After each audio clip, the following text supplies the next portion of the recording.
성도 여러분, 안녕하세요. 6월 15일 목요일 아침 말씀 시간입니다. 오늘 함께 하실 하나님 말씀은 로마서 9장 30절에서 10장 4절까지 말씀입니다. 그런즉 우리가 무슨 말을 하리요? 의를 따르지 아니한 이방인들이 의를 얻었으니 곧 믿음에서 난 의요. 의의 법을 따라간 이스라엘은 율법에 이르지 못하였으니 어찌 그러하냐? 이는 그들이 믿음을 의지하지 않고 행위를 의지함이라. 부딪힐 돌에 부딪혔느니라. 기록된 바 보라, 내가 걸림돌과 거치는 바위를 시온에 두노니 그를 믿는 자는 부끄러움을 당하지 아니하리라 함과 같으니라. 형제들아, 내 마음에 원하는 바와 하나님께 구하는 바는 이스라엘을 위함이니 곧 그들로 구원을 받게 함이라. 내가 증언하노니 그들이 하나님께 열심히 있으나 올바른 지식을 따른 것이 아니니라. 하나님의 의를 모르고 자기 의를 세우려고 힘써 하나님의 의에 복종하지 아니하였느니라. 그리스도는 모든 믿는 자에게 의를 이루기 위하여 율법의 마침이 되시니라. 아멘. 누군가가 당신은 의로운 사람이요? 라고 묻는다면 여러분은 어떻게 대답하시겠습니까? 사실 세상 어느 누구도 우리 각자의 인생에서 일어난 모든 일들을 속속들이 다 알고 그 일들의 잘잘못을 정확하게, 정당하게 판결해낼 능력과 권위를 가진 자는 없습니다. 그래서 서로서로 속고 속이는 인생살이가 세상 모든 사람들의 현실입니다. 이 현실이 사실이니 세상 그 누구도 양심껏 자신을 두고 의롭다 말할 자는 없습니다. 이렇게 불의한 사람이 의로우신 하나님 앞에서 자신은 의롭다 할 자가 과연 있을까요? 또 그런 의로움을 어떻게든 하나님께로부터 얻어낼 재간을 가진 자들이 과연 있을까요? 이런 말을 하면 그런 종교적인 일에는 아무 관심 없습니다. 이렇게 말하는 사람들이 많습니다. 네, 당장 오늘은 괜찮을 것입니다. 그러나 인생의 마지막 순간이 들이닥칠 때에는 분명코 때늦은 후회와 절망만이 그들 앞에 남아있을 것입니다. 쌀포대 속 쌀알보다 많은 자신의 그 불의함 때문에 하나님의 심판을 받아 영원한 지옥에 던져질 인생들이기 때문입니다.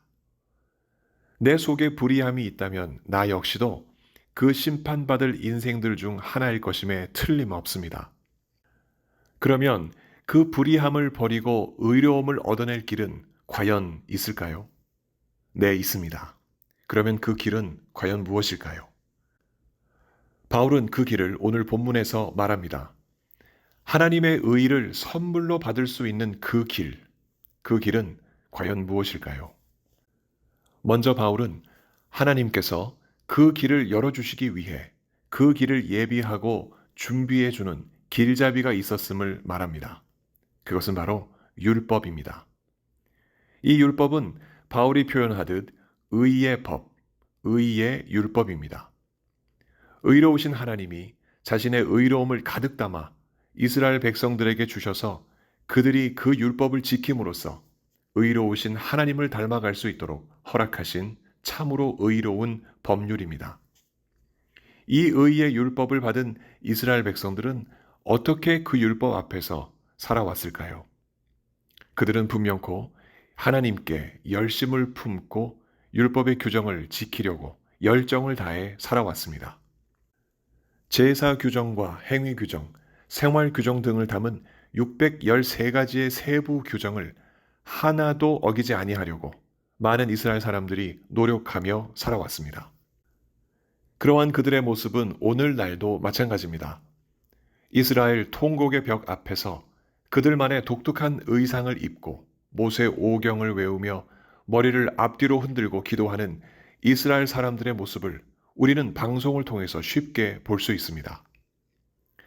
그들의 그러한 율법을 대하는 열정은 정말 대단하지 않겠습니까? 그런데 문제는 그렇게 율법을 열정으로 지켜온 이스라엘 백성들에게 과연 하나님의 의가 전해졌을까 하는 질문입니다. 그래서 그들이 하나님 앞에서 의로운 자들로 하나님께 용납되었는가? 바울은 아니라 라고 말합니다. 오늘 본문 32절에서 33절의 기록입니다. 의의 법을 따라간 이스라엘은 율법에 이르지 못하였으니 어찌 그러하냐? 이는 그들이 믿음을 의지하지 않고 행위를 의지함이라.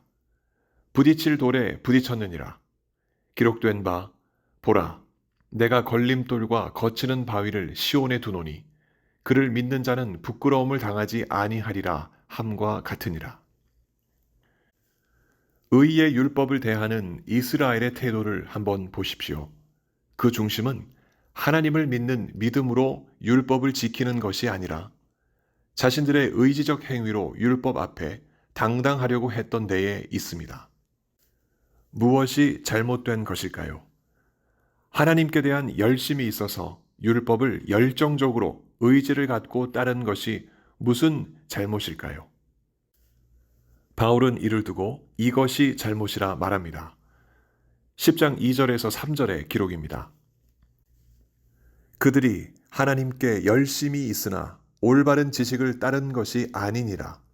하나님의 의를 모르고 자기 의를 세우려고 힘써 하나님의 의에 복종하지 아니하였느니라. 하나님의 율법에 열정은 가졌으나 그 율법을 잘못 이해한 탓입니다. 그 율법에 대한 지식, 율법이 딱 부러지게 지시하는 특정한 그 지식, 그것을 몰랐다는 말입니다. 그 지식이 무엇일까요? 바로 예수 그리스도이십니다. 이 예수 그리스도를 율법을 통하여 봤어야만 했습니다. 그래야만 율법 속에 담긴 하나님의 의를 볼 수 있습니다. 또 이 예수 그리스도를 율법에서 봐야 율법 속 하나님의 의가 예수 그리스도를 통하여 완벽하게 실현된다는 것을 알게 되는 것입니다. 그래서 바울은 이렇게 오늘 본문 10장 4절에서 기록합니다. 그리스도는 모든 믿는 자에게 의를 이루기 위하여 율법의 마침이 되시니라. 율법의 핵심이요, 율법의 궁극적인 목표, 곧 마침은 예수 그리스도이시라는 사실, 그것을 바울이 기록하고 있습니다. 그런데 이스라엘은 이 율법의 핵심, 예수 그리스도를 모른 채 규정문에 매달려 열심을 낸 것입니다. 본인들은 그 스스로의 뜨거운 열심을 몸소 느끼며 이 정도라면 나는 의로운 사람으로 하나님 앞에 선 게 아니냐 했던 것입니다. 자기의 의를 느끼는 이런 자들이 하나님의 의를 깨닫고 그 하나님의 의에 복종하는 자들이라 말할 수 있겠습니까? 율법에서 완벽한 하나님의 의인 예수 그리스도를 보지 못하고 허울뿐인 자신의 의를 추구하는 자들이 하나님의 의가 결국 말하는 예수 그리스도를 통한 구원을 어찌 얻을 수 있겠습니까? 까닭에 이 사실을 직시한 바울은 로마에 있는 성도들에게 이렇게 자신의 심정을 토로합니다. 10장 1절의 기록입니다. 형제들아, 내 마음에 원하는 바와 하나님께 구하는 바는 이스라엘을 위함이니 곧 그들로 구원을 받게 함이라. 과연 어떻게 이스라엘이 그 구원을 얻을 수 있을까요? 단 한 가지 방법, 곧 로마에 있는 성도들이 구원을 얻은 바로 그 방식, 그대로를 따르는 것입니다. 그 방식이 무엇일까요? 바울은 오늘 본문 9장 30절에서 이렇게 그 방식을 설명합니다. 그런즉 우리가 무슨 말을 하리요? 의를 따르지 아니한 이방인들이 의를 얻었으니 곧 믿음에서 난 의요. 로마에 있는 성도들은 이방인들이 대부분이었습니다. 유대교 율법도 모르고 전통도 모르고 살아가던 그들이었습니다. 그랬던 그들이 어떻게 하나님이 주시는 의를 얻을 수 있었을까요?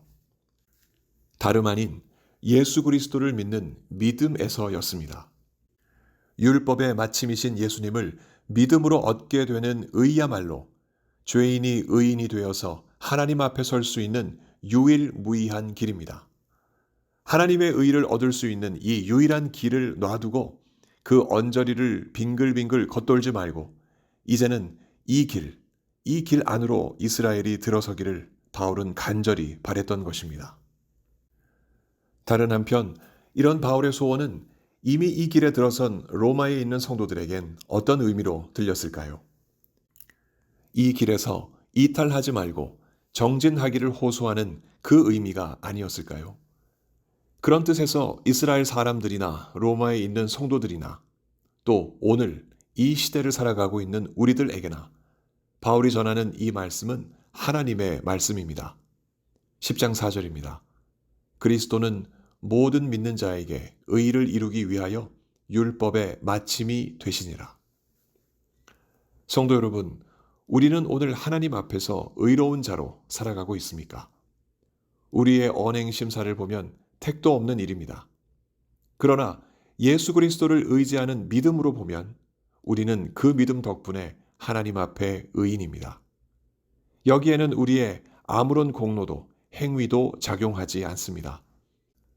순도 100% 예수 그리스도께서 우리에게 주시는 은혜의 선물일 뿐입니다. 까닭에 우리가 교회 사역에 또 이웃을 대하는 모든 일에 애쓰고 수고하는 모든 일은 예수님께 대한 감사의 표현이지 우리의 자랑이나 공로일 리가 없습니다. 예수 그리스도 이름으로 행하는 모든 일에 겸손하게 마음과 몸을 낮추는 태도야말로 우리가 예수 그리스도를 믿음으로 의로운 자가 된 것을 깨달은 외적인 증거일 것입니다. 오늘 우리 모두 의로운 자답게 살아갑시다. 종교적인 규칙에 사로잡혀서 누가 잘 섬기고 누가 더 의롭나 경연을 펼치는 자가 아니라 율법의 마침이 되신 예수님을 위하여 모든 일에 남모르게 겸손히 섬기며 충성을 다하는 우리 모두가 됩시다. 성령께서 오늘 우리 모두에게 의롭게 살도록 믿음 더해 주시길 예수 그리스도 이름으로 간절히 축원합니다. 함께 기도하시겠습니다. 하나님 아버지, 우리에게 예수 그리스도께서 안 계신다면 우리는 그저 이 세상을 죄인으로 살다가 그 죄값을 감당하지 못하여 심판받아 영원한 형벌로 들어갈 자들입니다. 그 운명을 우리 주님께서 불쌍히 여기시고 우리를 택하셔서 하나님 백성 삼으시며 이 땅에서 예수 그리스도를 믿고 의로운 자로 살게 하신 것, 놀라운 하나님의 은혜임을 이 시간 주님 앞에 고백합니다. 이 믿음을 주셨으니 아버지 하나님께 항상 감사하게 하시며 찬양하게 하시고 이 믿음대로 살아가는 이 땅의 의로운 사람들 우리 모두 되게 하여 주옵소서. 몸이 아프신 성도님들 오늘도 주님께서 만나주시고 그 모든 아픔을 거둬가시며 어서 속히 회복하시도록 주님 인도해 주옵소서. 여러 가지 많은 삶의 문제를 놓고 주님 앞에 길을 찾는 하나님 백성들 그 길을 선하게 열어주시며 감사와 찬양과 영광이 넘치는 복된 의로운 삶 살 수 있도록 아버지 하나님 인도하여 주옵소서. 오늘도 택하신 귀한 백성들과 함께 하시며 그 간구에 응답하실 것을 믿사옵고 우리 구주 예수 그리스도 이름으로 감사하며 기도합니다. 아멘. 성도 여러분, 오늘 하루도 의로운 자답게 믿음으로 살아가시는 복된 하루 되시기 바랍니다. 감사합니다.